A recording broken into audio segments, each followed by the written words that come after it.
किराड़ी में रोबिन सेवा समिति का दूसरा वार्षिक सम्मेलन पर आधारित कार्यक्रम शानदार तरीके से हुआ संपन्न। कार्यक्रम में उपस्थित मुख्य अतिथियों में भाजपा निगम पार्षद नीलू सिंह, आरसीएम से लता और ब्रह्म कुमारी दीदी जानकी ने शिरकत करके अपनी उपस्थिति की जाहिर। दीप प्रज्वलन उपरांत रोबिन समिति के छात्र छात्राओं द्वारा प्रस्तुत रंगारंग कार्यक्रम नृत्य प्रस्तुतिकरण को अतिथियों के अलावा वहां उपस्थित जनों ने समिति के बच्चों के कला संस्कृति हुनर को भी तौर पर सराहते हुए काबिले तारीफ बताया। इसके अलावा दिल्ली पुलिस द्वारा रोबिन समिति के करीबन 300 बच्चों को अपनी आत्मरक्षा हेतु मुख्य प्रशिक्षण से अवगत कराया गया। मुख्य अतिथियों द्वारा होनहार छात्रों की शिक्षा कला क्षेत्र के अलावा अन्य अनोखी रुचियां व उपलब्धियों के मद्देनजर प्रतिभाशाली बच्चों के प्रोत्साहन हेतु उन्हें मेडल से नवाजा गया। दूसरी ओर रोबिन सेवा समिति के योग्य शिक्षकों में बरखा मित्तल, प्रीति व शोभा के अलावा समिति के जुझारू सदस्य रेखा, नवदीप, सुरैया, निखिल व गौरी द्वारा दिए जा रहे अग्रसर योगदान के लिए स्मृति चिन्ह भेंट करके किया गया सम्मानित। भाजपा निगम पार्षद नीलू सिंह ने अपने संबोधन में रोबिन सेवा समिति द्वारा अध्यक्षता डॉक्टर संगीता द्वारा सुगमता तहत किए जा रहे निस्वार्थ जनहित कार्यों में मुख्य तौर पर व शिक्षा और कमजोर वर्गों के आर्थिक योगदान के अलावा अन्य सभी कार्यों प्रीति डॉक्टर संगीता की अग्रसरित निस्वार्थ भूमिका को बखूबी तौर पर सराहते हुए मुख्य अतिथि मुख्य तौर पर बधाई का पात्र बताया। मैं बरखा गर्ग ब्रांच 3 से हूँ और मैं हमारा एनजीओ रोबिन सेवा समिति में एज अ टीचर वर्क कर रही हूँ। हम बच्चों को यहाँ शिक्षा देते हैं। शिक्षा देना तो सबसे बड़ा काम है ही है और इसके साथ साथ हमारे बच्चों को शिक्षा देने का महत्वपूर्ण मकसद ये है क्योंकि जो हमारे बच्चे के निचले वर्ग के जो लोग हैं वो शिक्षा का महत्व जानते ही नहीं है। उन्हें पता ही नहीं है कि अगर बच्चों को शिक्षा दी जाएगी तो क्या होगा। वो बच्चे के पैदा होते से ही ये सोचना शुरू करते हैं कि इसको हमें काम पे लगाना है, बच्चा काम पे जाएगा और घर पे लाके हमें 2 पैसे देगा।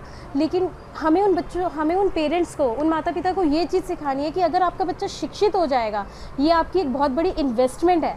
ये आपका खर्चा नहीं, ये आपकी इन्वेस्टमेंट है कि अगर अब आप अपने बच्चे को शिक्षित करेंगे तो वही शिक्षित बच्चा आगे चल के आपको एक बहुत बड़ा फंड क्रिएट करके देगा। ये आप इसको एक्सपेंस नहीं, आप पहले तो मैं नमस्ते बुलाती हूँ। मैं रोबिन सेवा समिति की मेंबर हूँ और हमारी एनजीओ को आज 2 साल पूरे हो गए हैं और उस चीज़ के लिए सबसे बड़ा धन्यवाद मैं संगीता मैम को देना चाहूँगी, जिनकी सपोर्ट से ही सब कुछ हो रहा है।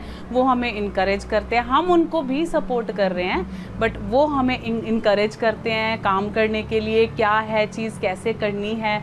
तो उस चीज़ के लिए सबसे बड़ा धन्यवाद सारे मेंबर्स को, पूरी टीचर्स को, जो हम निःशुल्क हम सेवा फ्री में बच्चों को स्टडी करवा रहे हैं। ये अभी वर्तमान में 10 दिन पहले से पता लगा है तो मेरे क्षेत्र में, लेकिन इस एनजीओ में मैंने गई नहीं थी। मुझे अभी पता चला है और आज विस्तार रूप से मुझे देखने को मिला। मुझे बहुत ही अच्छा लगा और मुझे पूरा विश्वास है कि जो बच्चे इस एनजीओ से शिक्षा ग्रहण कर रहे हैं वो आगे चल करके कुछ न कुछ अच्छा ही करेंगे। यहाँ मैं फ़र्स्ट टाइम आई हूँ और मुझे बहुत अच्छा लगा। रोबिन सेवा समिति बहुत अच्छा काम कर रही है। बहुत सारे गरीब बच्चों को फ्री पढ़ाई पढ़ा रहे हैं और महिलाओं के लिए सिलाई के लिए इन्होंने प्रबंध करने जा रहे हैं ये, और भी बता रहे कि यहाँ पर जो है ऐसे गरीब लोगों की मदद की जाती है। भैया रोबिन सेवा समिति ने जो है सबसे पहला काम तो शिक्षा के ऊपर ध्यान दिया है। जो बच्चे शिक्षित नहीं हैं उनको हम शिक्षा देने की कोशिश कर रहे हैं और ये जो हमारा कार्य है बहुत अच्छे से चल रहा है और पहले से बहुत प्रगति कर रहा है। नए बच्चे हमारे साथ जुड़ रहे हैं और हमारे पास आके शिक्षित हो रहे हैं।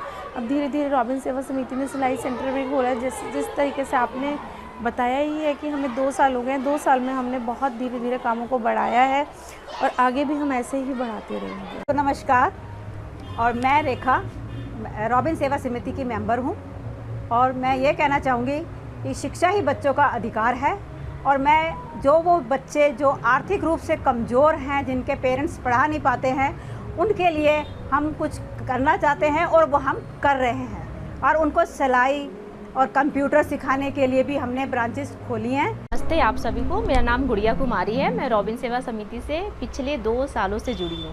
पिछले साल जो प्रोग्राम हुआ था उसमें मैं ज़्यादा टाइम नहीं दे पाई थी, लेकिन इस बार मैं पूरे टाइम मैम के साथ ही हूँ। और मैम डॉक्टर संगीता मैम जो है उनका काम बहुत अच्छा चल रहा है, बहुत अच्छा। एक तो फ्री में बच्चों को पढ़ाती हैं, निःशुल्क है वो।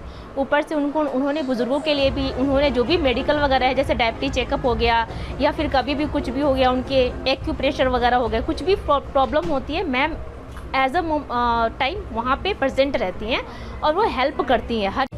नमस्कार, मैं रॉबिन सेवा समिति से 2 साल से जुड़ी हूँ। मैंने ये देखा कि बच्चे को एनजीओ में जो पढ़ाते हैं, पहले ये होता था कि बच्चे को पढ़ाने के लिए तो ट्यूशन फ़ीस देनी पड़ती थी, पर ये है कि रॉबिन सेवा समिति से जब मैंने ट्यूशन बच्चों के पढ़ाया है तो मुझे ये दिखाया कि बच्चा बढ़िया पढ़ रहा है। जो बच्चे को A to Z भी नहीं ढंग से आता था, तो छोटे बच्चे को अगर हमने 1 घंटा वहाँ लगा दिया तो हमने ये देखा कि बच्चे को पढ़ाई अच्छे से आ रही है, और जो बच्चे नहीं फ़ीस दे पा रहे थे वो भी पढ़ रहे हैं। तो मैं यही सोचूंगी कि ये एनजीओ बहुत अच्छा है जो बच्चों को पढ़ा रहे हैं और आगे भी तरक्की करेगा। सर, मेरा नाम संगीता, रॉबिन सेवा समिति की फाउंडर। और पूछो। रॉबिन सेवा समिति ने पिछले 2 वर्षों में समाज के क्षेत्र में क्या क्या कार्य किए? सर, मेरे पास गवर्नमेंट स्कूल के बच्चे हैं, 350 बच्चों को फ्री शिक्षा दी जा रही है, और रजिस्टर, पेन, पेंसिल और कुछ ज़रूरत का सामान दिया जा रहा है, और मेडिसिन वगैरह भी फ्री दी जाती है बच्चों को, कुछ दिक्कत परेशानी हो जाए तो। आने वाले वर्षों में रॉबिन सेवा समिति क्या नई योजनाएं होंगी? सिलाई सेंटर वगैरह ज़्यादा 2 सेंटर अभी है मेरे पास, और ज़्यादा से ज़्यादा सेंटर खोले जाएँ, कंप्यूटर कोर्स बच्चों को कराया जाए, और सैलून में फ्री कोर्स करवाया जाए। इस यात्रा में सबसे बड़ी चुनौती क्या रही और आपने उसे कैसे पार किया? सर, दिक्कतें बहुत ज़्यादा आई, क्योंकि आसपास का तो क्या ही साथ देंगे, घर वालों ने भी साथ देने से मना कर दिया, जिस वजह से बहुत ज़्यादा टूट भी गई थी, परेशान हो रही थी। लेकिन फिर भी मेरे टीचर्स और मेंबरों ने फिर साथ दिया और मैं फिर काम करना अपना शुरू